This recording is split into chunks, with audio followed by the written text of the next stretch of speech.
Again kabayan, sa magandang araw po sa inyong lahat, Luzon, Visayas, Mindanao. Update po tayo dito po sa may Quirino Avenue Extension. Ito po yung may off-ramp dito po sa may Plaza Dilaw.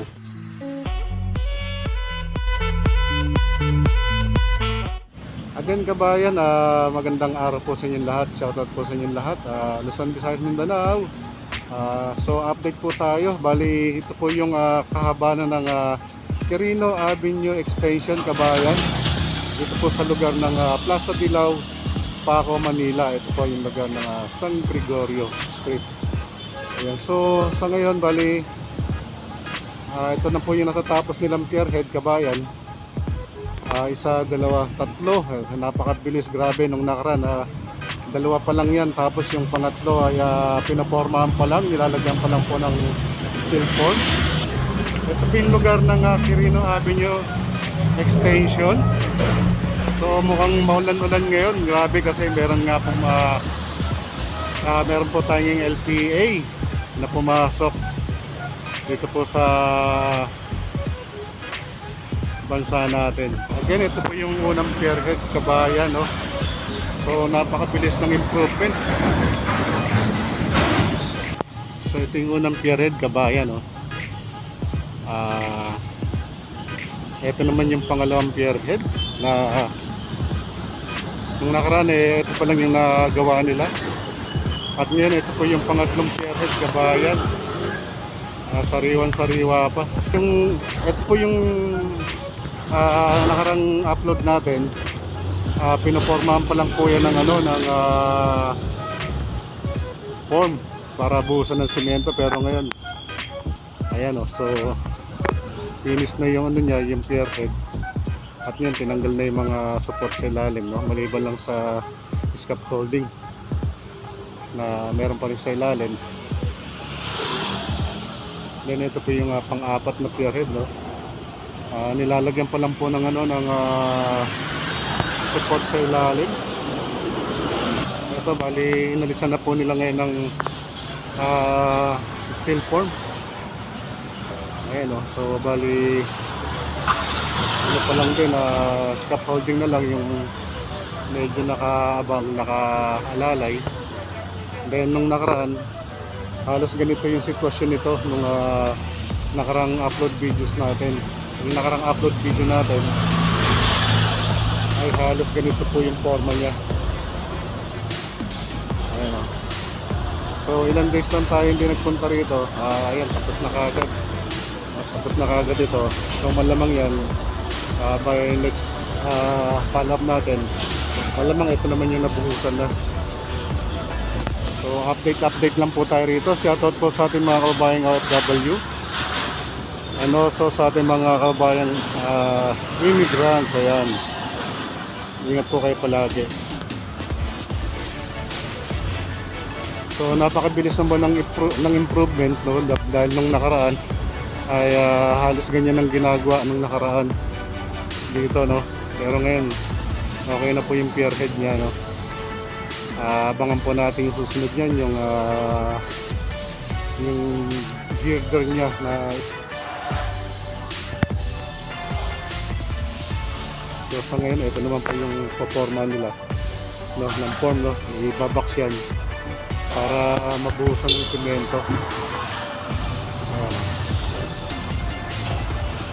So mabilis naman po yung improvement nito, yung development.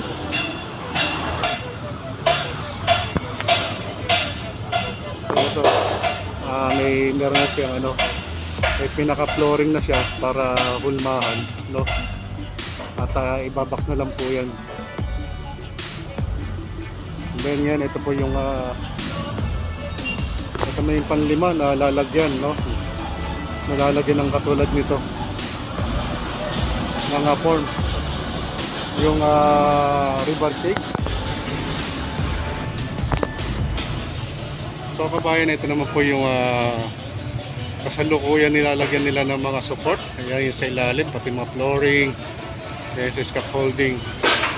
Yan po yung susunod nilang lagyan para sa river cage. So kabayan, bali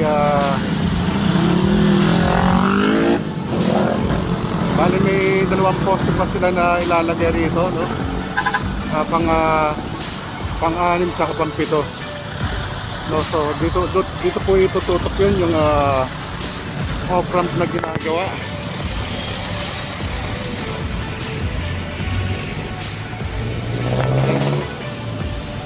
So dyan po ilalagay yung pinaka-off-ramp nila, no? Yung may ginagawa na po sa ilalim. Bali dalawang poste pa po yung ang idadagdag nila na gagawin dito. So ngayon yung mga panglima, ayan, sinisimulan na rin po. Lagyan ng steel form. Yan na hulma ng katulad, yan yung river cage. Para mabuhusan na rin ng semyento.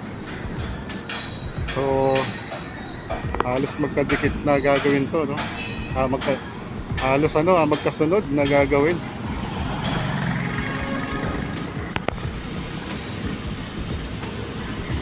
Bali kabayan, ito po yung kahabaan ng Quirino Avenue Extension.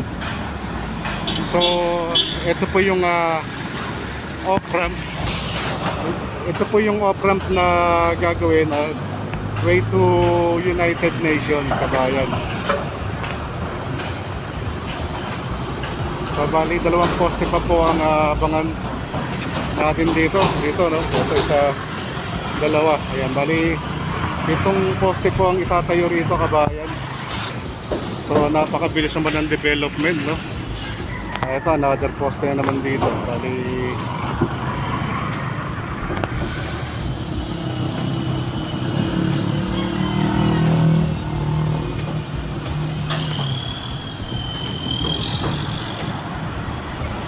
so yan, yung mga malalaking truck na yan, kabayan, galing po yan sa SLEX bound, no? Galing po yan sa SLEX.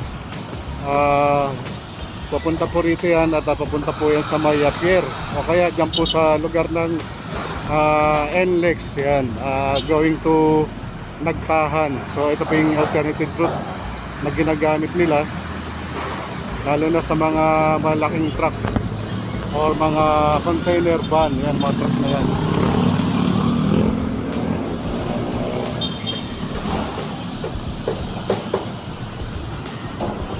So sa ngayon, kabayan, ito lang po muna ang update natin. Dito po sa kaba ng Quirino Avenue Extension, kabayan. So pang-limang poste na po ito, kabayan, no, na lalagyan ng pierhead. So tatlo na po yung nagagawa nila ron. So ito halos malamang sabay na bubuhusan para at least mas mabilis. So abangan po natin yung susunod na development dito, kabayan. So ayon sa kanila, pitong poste po ang itatayo rito. Isa rito, isa doon. So bali ito, pito po yan. Maraming salamat po hanggang sa muli. Inyong lingkod, Romy Stock TV. Buong puso nagpapasalamat po sa inyo. Ayan, God bless all Filipino, God bless us all, God bless Philippines. Thank you so much po.